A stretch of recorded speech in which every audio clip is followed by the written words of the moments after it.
vamos a dar uma volta por o livro do Apocalipse, especificamente nos capítulos 2 e 3, onde Jesus Cristo se comunica diretamente com 7 igrejas localizadas no que agora conhecemos como Turquia. Hoje, no entanto, focamos nossa atenção em uma em particular, a igreja de Pérgamo. Jesus menciona algo bastante intrigante sobre ela, diz que está situada justo onde Satanás tem seu trono.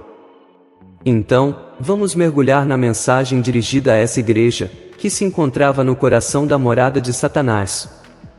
Agora, algo que todos os cristãos sabem e afirmam é que o mundo espiritual não só existe, mas é tão real, ou até mais real, que nosso mundo tangível. De acordo com Hebreus 11:3, pela fé sabemos que todo este universo foi formado pela palavra de Deus, criando o visível a partir do invisível. Muitas pessoas aceitam a existência de Deus, mas curiosamente duvidam das entidades malévolas e demoníacas. Nós, os seguidores de Jesus Cristo, afirmamos a existência de uma guerra espiritual, entendendo que enfrentamos resistência não só do mundo e nossa carne, mas também de Satanás. Reconhecemos que Satanás tem poder, mas também sabemos que é um poder limitado.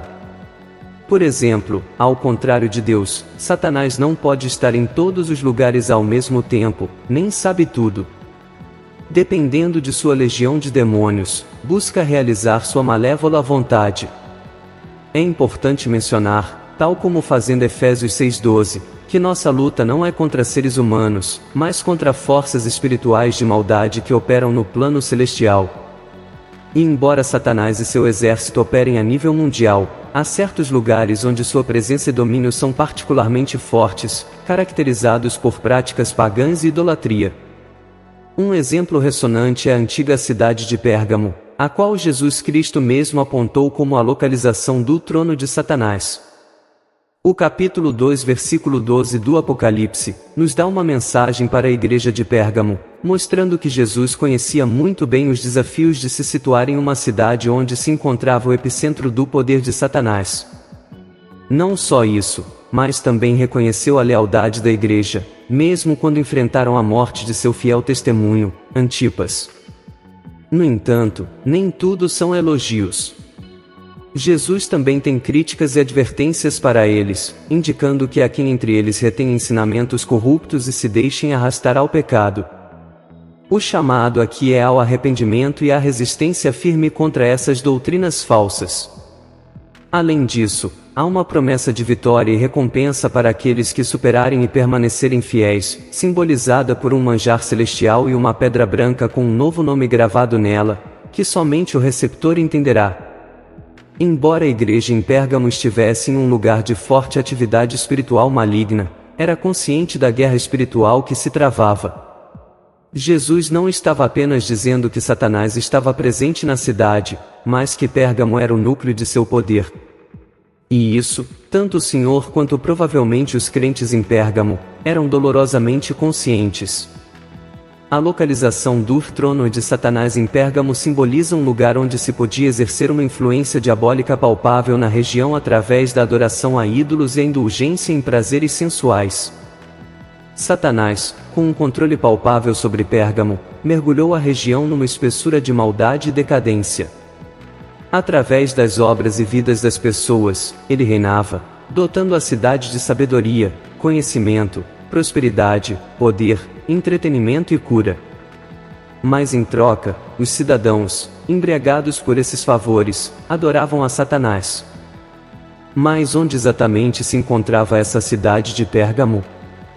Qual é a sua história e o que a faz tão única para ser descrita como o lugar onde se localiza o trono de Satanás? As 7 igrejas às quais João escreveu suas mensagens estavam localizadas no que então era a província romana da Ásia, o que hoje compreende a parte ocidental da Turquia. De todas, Pérgamo era a mais ao norte e a mais a oeste. Localizada a cerca de 80 quilômetros ao norte de Esmirna, e a menos de 24 quilômetros para o interior a partir do Mar Egeu, atualmente, a cidade muçulmana de Bergamo está situada justo abaixo do antigo sítio de Pérgamo. Pérgamo erguia-se majoritariamente em uma colina íngreme entre dois afluentes do rio Caicó, elevando-se abruptamente até uns 305 metros, sendo de difícil acesso exceto pela sua encosta sul. O nome Pérgamo deriva de uma raiz que significa torre ou fortaleza, relacionada com a palavra alemã Burg. Dada a sua localização elevada, a cidade não só servia como uma fortaleza robusta, mas também como uma capital que dominava extensos territórios ao seu redor. Quando Alexandre o Grande iniciou sua campanha oriental, enviou Barcine e seu filho ilegítimo Hércules, a Pérgamo para que estivessem seguros. Anos depois, Lisímaco, um dos generais que dividiram o império de Alexandre após sua morte, escolheu Pérgamo para guardar uma fortuna de 9.000 talentos, cerca de 10 milhões de dólares daquela época. Pérgamo foi berço de inovações e prosperidade. Famosa por suas luxuosas tapeçarias, roupas entrelaçadas com ouro, exquisita cerâmica e ungüentos valiosos, também foi um centro de avanços na criação de gado, horticultura e agricultura científica. Além disso, os governantes de Pérgamo eram homens de letras. Tanto é assim que sua biblioteca só era superada em tamanho pela de Alexandria.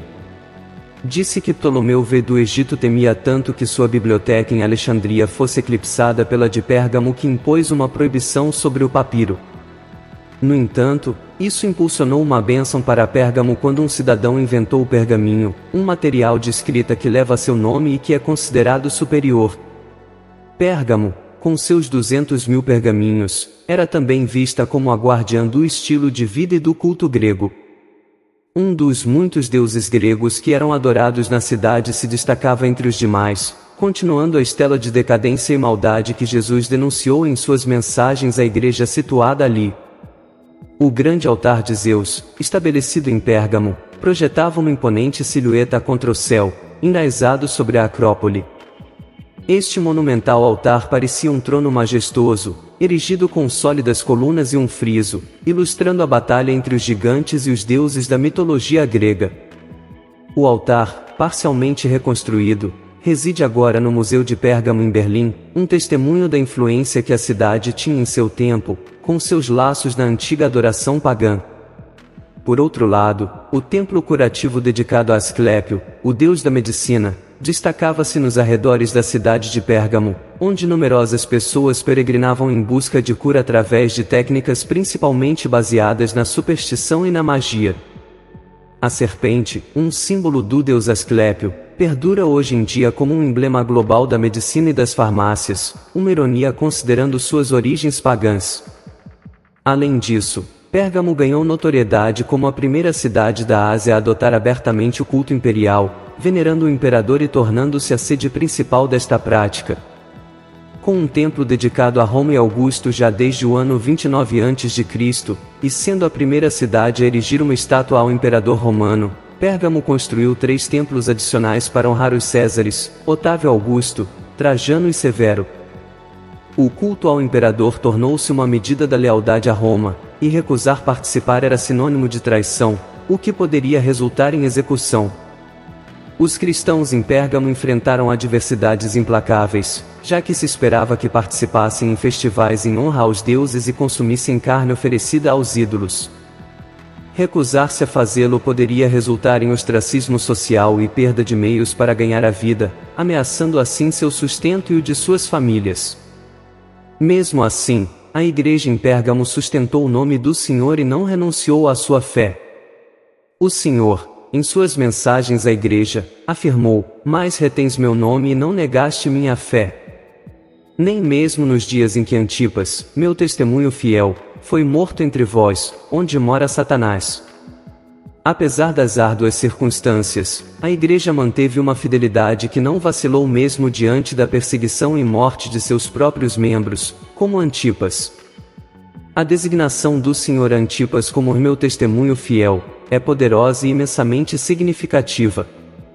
Este título de honra, compartilhado pelo Senhor com seus servos que demonstram uma lealdade inabalável mesmo diante do sacrifício extremo, destaca a sublime realidade de que, no meio de uma cidade definida pela sua adoração pagã e opressão aos cristãos, a fé genuína não apenas persistiu, mas também triunfou em meio à adversidade. A história de Pérgamo e sua igreja reflete a tensão constante entre o compromisso com a fé e as pressões do mundo circundante para se conformar. Ao longo dos tempos e culturas, essa luta persiste, perpetuando a questão de até onde os fiéis estão dispostos a ir para preservar suas crenças e valores em um mundo que frequentemente se opõe veementemente a eles. Observando Apocalipse 2:14 ao 15, o texto nos indica: no entanto, tenho algumas coisas contra você. Você tem aí aqueles que seguem o ensino de Balaão, que instruiu Balaque a colocar obstáculos diante dos filhos de Israel, levando-os a comer alimentos sacrificados aos ídolos e a participar em atos de imoralidade sexual. Além disso, você também tem aqueles que seguem o ensino dos nicolaítas, o qual eu odeio. Nestes versos, revela-se que embora a igreja em Pérgamo se mostrasse firme e estivesse disposta a suportar a perseguição que Satanás desencadeou contra eles, agora vemos que o adversário emprega múltiplas estratégias em sua tentativa de prevalecer sobre nós.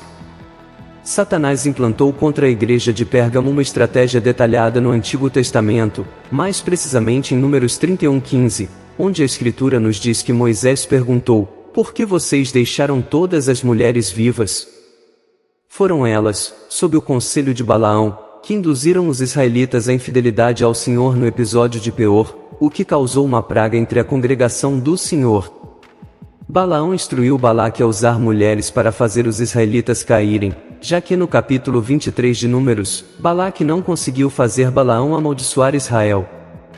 Parece que essa perniciosa doutrina de Balaão havia encontrado um lugar dentro da igreja em Pérgamo, e que os crentes começaram a participar do consumo de alimentos sacrificados aos ídolos e na comissão de atos imorais.